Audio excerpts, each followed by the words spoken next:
Chapter 2. A New Start. Tom's mood was calm and happy, but he didn't feel like making friends. He wanted his time for thinking. He began to play a role on the ship, the role of a serious young man with an important job ahead of him.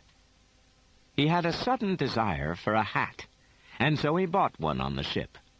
A blue-gray cap of soft English wool. He could look like so many different types of people in the hat. He had always thought that he had the world's dullest face. The cap changed all that. Now he was a young man with a private income, not long out of Princeton, possibly. He was starting a new life. Goodbye to all of the awful people he had known in New York. Whatever happened with Dickie, he would handle himself well, and Mr. Greenleaf would respect him for it. When Mr. Greenleaf's money was gone, he might not come back to America. He might get an interesting job in a hotel, or he might work as a salesperson for a European company and travel around in the world. One afternoon, he wrote a polite letter to his Aunt Dotty. Dear Auntie, I am on my way to Europe by boat. I had a business offer that I can't explain right now. I had to leave suddenly, so I was not able to come to Boston, and I'm sorry, because it may be months or even years before I come back. I wanted to tell you not to worry, and not to send me any more checks. Thank you very much for the last one from a month ago. I am well and very happy. Love, Tom. The letter made him feel better because it separated him from her. No more of the letters comparing him to his father, and the stupid checks for $6.48 or $12.95 when she had some change left over from the store. Aunt Dotty had always told Tom that he had cost her more than his father had left in insurance. But did she have to keep repeating it? Lots of aunts and even strangers raised a child for nothing and were glad to do it. After his letter to Aunt Dotty, he got up and walked around the ship. He always got angry when he wrote to her. He hated being nice to her. Until now, he had always needed the money she sent him, but he didn't need it now. He would be independent forever. He had run away from Aunt Dotty at 17 and had been brought back, and he had done it again at 20 and succeeded. He remembered how innocent he had been, not knowing how the world worked. He remembered how he felt when he had been fired from a job in New York because he wasn't strong enough to lift boxes 8 hours a day. He was very upset and thought it wasn't fair. He remembered deciding then that the world was full of selfish people, and that you had to be an animal or you wouldn't eat. He remembered right after that he had stolen a loaf of bread from a store and had taken it home and eaten it quickly, feeling that the world owed him bread and more. Tom sat back in his chair again, pulled his hat down over his eyes, and folded his hands over his stomach. His separation from the other passengers was making them notice him. He imagined the others asking, "Is he an American? I think so, but he doesn't act like an American, does he? Most Americans are so noisy. He's very serious, isn't he? And he can't be more than 23. He must have something very important on his mind." Yes, he had. The present and future of Tom Ripley. A few days later, Tom arrived in Naples, where he stayed overnight. The next morning at 11, he got on the bus for Montebello. Now and then he saw little villages by the water's edge and people swimming near the shore. Finally, the driver said loudly, "Montebello!" Tom jumped down out of the bus and walked into the little post office across the road, where he asked the man behind the window for Richard Greenleaf's house.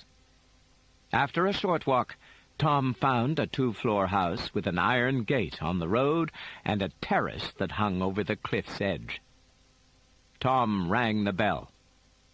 An Italian woman came out of the house, drying her hands. "Mr. Greenleaf?" Tom asked. The woman smiled and answered in Italian as she pointed down toward the sea. Tom nodded. "Thank you."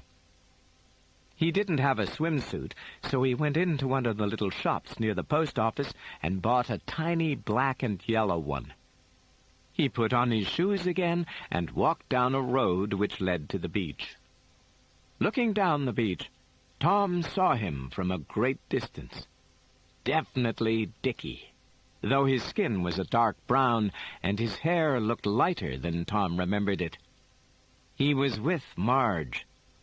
Tom approached the pair. "Dickie Greenleaf?" he asked, smiling. Dickie looked up. "Yes?" "I'm Tom Ripley. I met you in the States several years ago. Remember?" Dickie didn't seem to recognize Tom. "I think your father said he was going to write to you about me." "Oh, yes," Dickie said. He stood up.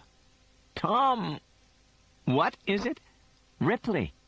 This is Marge Sherwood," he said. "Marge, Tom Ripley." Dickie was looking at him carefully, not in a very friendly manner. "You don't seem to remember me from New York," Tom said. "I can't really say that I do," Dickie said. "Where did I meet you? I think... Wasn't it at Buddy Lankenau's?" It wasn't, but he knew Dickie knew Buddy Lankenau, and Buddy was a very nice guy. After a short swim, Dickie and Marge returned to their towels. Dickie said, "We're leaving. Would you like to come up to the house and have lunch with us?" "Well, yes. Thanks very much." 15 minutes later, Tom had had a cool shower and was sitting in a comfortable chair on Dickie's terrace with a drink in his hand. He wondered if Marge lived here. At that moment, Dickie came out and poured himself a drink. "Sorry, there's no ice. I haven't got a refrigerator." Tom smiled. "I have a shirt for you. Your mother said you'd asked for one. Also some socks." "Do you know my mother?" "I met your father just before I left New York, and he asked me to dinner at his house." "I suppose he offered you a job, too. He's always searching for young men to work for his company." "No, he didn't." Tom felt that Dickie didn't like him. Had Mr. Greenleaf told Dickie he was coming to persuade him to return home, or was Dickie just in a bad mood?